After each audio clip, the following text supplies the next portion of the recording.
पूरी पूरी पूरी, गर्मा गर्म पूरी पूरी। जैसे ही आदमी पूरी से भरा परात लिए लाइन में आगे बढ़ता है, तभी ठंड से ठिठुरता गरीब शंकर अपनी पत्तल बढ़ाकर कहता है, अरे भाई, थोड़ी सब्जी और 2 पूरी डालना। जैसे वो आदमी पूरी देने लगता है, तभी पगड़ी पहने अमीर लालचंद वहां आकर उसे रोकते हुए कहता है, अरे ओ बिरजू, कोई जरूरत नहीं है इसको और पूरी देने की। क्यों रे शंकर, शर्म लाज सब धोकर पी गया है क्या? हाँ, तू घर में 5-5 जवान बेटियों को बिठाए रखा है और यहाँ दूसरे की बेटी की बारात में फ्री फंड का भोज खा रहा है। अरे तेरी सबसे बड़ी बेटी सुधा की जोड़ी की लड़कियां ब्याह करके कब की ससुराल चली गईं और बच्चों की मां बन गई। तू कब ब्याहेगा अपनी बेटियां? अगर उनको ब्याहना तेरे बस में नहीं था तो 5-5 बेटियों को पैदा ही क्यों किया? मेरे माथे की पगड़ी देख रहा है, बड़े भाग से यह मौका मिलता है एक बाप को बेटी के ब्याह में पगड़ी पहनने का, समझा? लालचंद जानबूझकर पूरे समाज के बीच एक ओर तो अपनी अमीरी का बखान, तो वहीं दूसरी तरफ शंकर की गरीबी की हंसी उड़ा रहा था, जिससे शंकर सबके बीच बहुत शर्मसार होता है और अपनी आंखें झुकाए वहां से घर लौट आता है, जहां एक टूटे फूटे माटी के घर में उसकी बूढ़ी पत्नी जानकी और 5 बेटी सुधा, गहना, कविता, चंदा, राधा उस ठंड में भी एक दिए और जूते के लेस बना रही थी। माँ, मेरा हाथ। तू ठीक तो है राधा? दिखा मुझे अपना हाथ। हे भगवान, तेरा तो हाथ जल गया। कहा था तुझे कि लेस का माल तू ना बना, तुझे दिए पर संभाल कर हाथ चलाना था। पहले ही अपने घर के दुख भरी परिस्थितियों को बाहर से ही देखकर शंकर अपनी आंखों से आंसू पोंछकर मुस्कुराते हुए अंदर आता है। अरे क्या कर रही हैं बाबा की 5 बेटियां? अरे बाबा, आप आ गए। हे भगवान, आप तो ठंड से कांप रही हैं। मैं आपके लिए आग जला देती हूँ।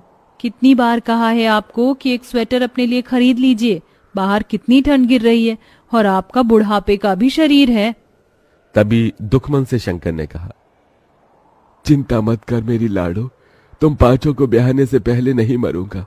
जब तक तुम 5 की विदाई नहीं हो जाती, मेरे प्राणों को भी कहाँ मुक्ति मिलेगी। एक बार तुम 5 की विदाई कर दूं, फिर चाहे मेरी मिट्टी उठ जाए। ये सुनकर गरीब शंकर की 5 बेटियों की आंखों आंसुओं से भर जाती हैं। भगवान के लिए फिर कभी अपने मुंह से ऐसी बात मत निकालना बाबूजी। आपके सिवा माँ और हम 5 का इस दुनिया में है ही कौन? तभी जानकी खाना परोसती है और शंकर अपने हाथों से अपनी 5 बेटियों को खिलाता है। शंकर के पास धन दौलत नहीं थी, मगर वो दिलदार आदमी था। शंकर को हमेशा अपनी 5 बेटियों की शादी और उनकी विदाई की ही चिंता लगी रहती, क्योंकि कोई भी उसे रिश्ता नहीं जोड़ना चाहता था। और कई दफा रिश्ते वाले देखने भी आते तो उसका गरीब घर द्वार देखकर चौखट से ही लौट जाते। ऐसे ही दिन बीतते हैं और शंकर का दूर का रिश्तेदार उसे एक रिश्ता बताता है। जानकी, कल सुधा चंदा को लड़के वाले देखने आ रहे हैं, उन्हें तैयार कर देना। मेरे एक मित्र हैं, उन्होंने ही ये रिश्ता बताया है। ईश्वर करे कि बात बन जाए तो इन दोनों के हाथ जल्दी पीले कर दूंगा। धीरे धीरे करके ही तो अपनी बेटियों का भार उतार पाऊंगा। अगले दिन रमा देवी शंकर की बेटियों को देखने आती है। आइए आइए बहन जी, आपका ही इंतजार था, यहाँ बैठिए। अरे जानकी बिटिया, उसको ले आना। सुधा और चंदा एक बड़ी ही पुरानी सी बनारसी साड़ी में सादगी के साथ आती है और चाय नाश्ता परोसती है। तभी रमा देवी कहती है, देखो भाई साहब, बेटियां तो मुझे आपकी दोनों ही पसंद है, मगर दहेज भी लगेगा। मेरा एक बेटा बैंक में भले ही चपरासी है मगर सरकारी है, और दूसरा बेटा सरकारी नौकरी की तैयारी कर रहा है। दोनों का ज्यादा नहीं तो 10 लाख दे दीजिए। दहेज की बड़ी रकम सुनकर गरीब शंकर चिंता में आ जाता है। माफ कीजिएगा बहन जी, मैं इतना तो नहीं दे पाऊंगा। एक बेटी होती तो जोड़ जाड़ कर कहीं से भी पैसे भी दे देता, मगर मेरी 2 बेटियों के बाद 3 बेटी और हैं ब्याहने को। मगर ये इस गरीब पिता की जुबान है, मुझसे जितना बन पड़ेगा मैं दूंगा। मैं दोनों के लिए 5 लाख तक दहेज दे दूंगा, और फिर बारात का खर्चा भी तो देखना है। रमा रिश्ता पक्का कर देती है। उसके जाने के बाद चिंता से भरी जानकी ने कहा, अजी 5 लाख रुपए कहाँ से ला कर देंगे? आप कुछ सोचा है? अरे खेत बेच दूंगा जानकी, 4-5 लाख रुपए तो मिल जाएंगे। कम से कम मेरी 2 बेटियों की विदाई तो हो जाएगी। लेकिन बाबा, खेत बेच दोगे तो खेती कहाँ करोगे? मजदूरी कर लूंगा। वैसे भी गरीब लोग लेबर माटी में लगे हुए हैं। बस तुम 5 अपने घर द्वार चली जाओ। बेटी की विदाई के लिए मजबूर होकर शंकर अपना खेत बेच देता है, जिसके बदले उसे केवल 2 लाख ही मिलते हैं। पैसे कम पड़ने पर वो अपना घर भी गिरवी रखकर दहेज और बारात का सारा इंतजाम करता है। रमा बारात लेके आती तो है, सभी बाराती ठंड के गर्म कोट, जैकेट, स्वेटर पहने आते हैं, तो वहीं गरीब शंकर धोती और पतले पुराने से कुर्ते जो कि जगह जगह से फटा होता है, उसमें ठिठुरता हुआ हाथ जोड़े बारातियों का स्वागत करता है। मगर एकदम से रमा की शर्त पलट जाती है। अरे रमा जी, आपने मुझे वचन दिया था, आप ऐसे कैसे बात से मुकर रही हैं? देखो भाई, 10 लाख रुपए से दहेज का 1 पैसा कम नहीं लगेगा। अगर तुम दे सकते हो तो कहो, नहीं तो बारात वापस लेकर जाते हैं। मैंने अपनी इज्जत आपके पैरों में रख दी है, दया कीजिए। अगर ये शादी नहीं हुई तो लोग मुझे और मेरी बेटियों को जीने नहीं देंगे। रमा पगड़ी को पैर मारकर चली जाती है, तो वहीं समाज भी शंकर पर थू थू करने लगता है। तो वहीं कुछ दिन बाद कर्जदार भी उसका घर तक छीन लेते हैं और अब शंकर अपनी पत्नी और 5 बेटियों के साथ ठंड में सड़कों पर भटकने लगता है और सब एक कचरेदान के पास आकर पाइपलाइन में रहने लगते हैं। अगले दिन शंकर ठंड में भी काम ढूंढने निकल पड़ता है। बाबूजी, आप कहाँ जा रहे हैं? काम ढूंढने जा रहा हूँ। मगर बाबा, बाहर इतनी ठंड गिर रही है। अगर ठंड देखूंगा तो जीवन भर भी इस गरीबी में तुम 5 की विदाई नहीं कर सकूंगा। पिताजी, अब हम 5 भी आपके साथ मेहनत करेंगे। जब इस भयंकर ठंड में बूढ़ी होकर आप काम करेंगे तो हम जवान होकर क्यों नहीं?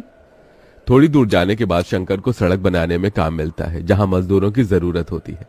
अब शंकर और उसकी बेटी कड़कड़ाती ठंड में मेहनत करने जाती है। 5 बहनें आकर गाड़ी में से एक औरत को निकालती हैं। दीदी, इन माजी के सर से तो खून बह रहा है, इन्हें पट्टी बांधनी होगी। चंदा, चल इन्हें घर ले चलते हैं। शंकर का परिवार अंजना की बहुत देखभाल करता है। वहीं बातों बातों में शंकर अपना दुख उससे बांटता है और फिर, भाई साहब, भगवान ने आपकी 5 बेटियों को मेरे बेटों के लिए ही बनाया है। मैं इन्हें अपने घर की बहू बनाना चाहती हूँ। ये सुनकर शंकर की आंखों से खुशी के आंसू छलक पड़े। बहन जी, मैंने कभी सपने में भी नहीं सोचा था कि मेरी 5 बेटियों का रिश्ता इतने बड़े घर द्वार में लगेगा। बहुत ही ऊंचा भाग्य है तुम्हारा मेरी बच्चियों, जो अंजना जी ने तुम 5 को पसंद किया है। मगर मुझ गरीब के पास देने को दहेज नहीं बहन जी। मेरी 5 बेटियां ही मेरे जीवन भर की पूंजी हैं। भाई साहब, आप बस अपनी बेटियों को एक जोड़े में विदा कर दीजिए, मुझे और कुछ नहीं चाहिए।